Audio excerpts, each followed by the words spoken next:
এখানে আছে আলু, পেঁপে আর কুমড়ো।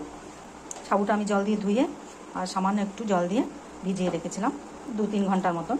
তো সেই সাবু দিয়েই আমি এই সবজিটা করব আজকে, সেটাই আপনাদের সঙ্গে শেয়ার করলাম। ঘি দিয়ে দেবো, ঘি দিয়ে ভেজে নেবো।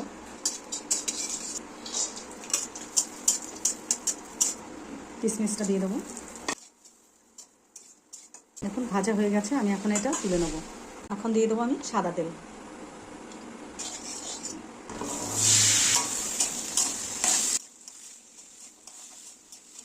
দিয়ে দেবো আমি সন্দেশ লবণ। দেখুন সবজিগুলো আমার ভাজা হয়ে গেছে, পুরোটাই নরম হয়ে গেছে, সেদ্ধ হয়ে গেছে।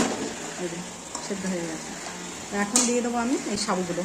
সাবুগুলো বেশ দেখুন নরম হয়ে গেছে, এরকমই হবে, বেশ ঝরঝরে আছে, সুন্দর হয়েছে। এখন আমি সাবুটা এর মধ্যে দিয়ে দেবো। দুটো কাঁচা লঙ্কাও এর মধ্যে দিয়ে দিয়েছি।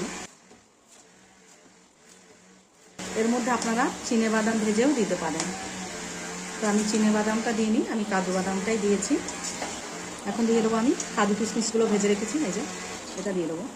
আর দিয়ে দেবো অল্প করে মিষ্টি।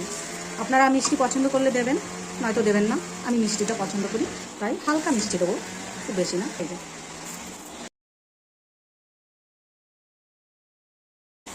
এখন এটা আমি ভালো করে নাড়াচাড়া করে নেবো। দেখুন আমার এটা হয়ে গেছে। আমি এখন নামানোর আগে 1 চামচ ঘি দিয়ে দেবো। এই হলো আমার সাবুর সবজি।